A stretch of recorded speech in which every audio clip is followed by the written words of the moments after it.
Virus virus virus তোমরা সবাই already শুনেছো যে HMPV বলে একটা করোনার ভাই চায়না থেকে ভারতে ঢুকে পড়েছে। এখন শুনছি কলকাতাতেও চলে এসেছে।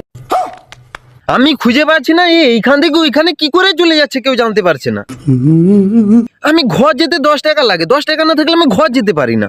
আর এইখান থেকে সেখানে চলে যাচ্ছে কেউ জানতে পারছে না। যাওয়ার পর তারপরে জানতে পারছি যাচ্ছে কি ট্রেনে ট্রেনে যদি যাচ্ছে টিটি কি করছে ধরতে পারছি না কে।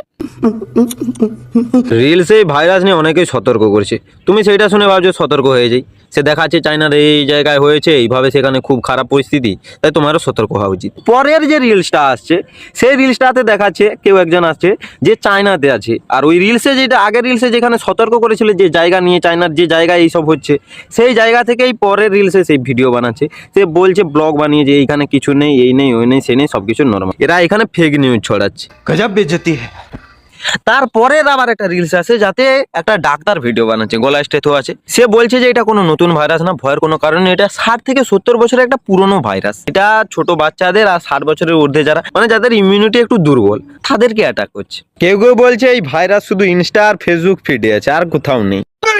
কিন্তু বক্তব্য যেটা আমি কার কথা শুনবো बताओ। এদিকে ভারত সরকার বলছে ভয়ের কোনো কারণে আমরা তোমাদের সাথে আছি। যারা এবার মাধ্যমিক দেবে তারা ভাবছে কি করে এবার ভাইরাসটা আসবে, পরীক্ষাটা ক্যান্সেল হবে, পাস করবো।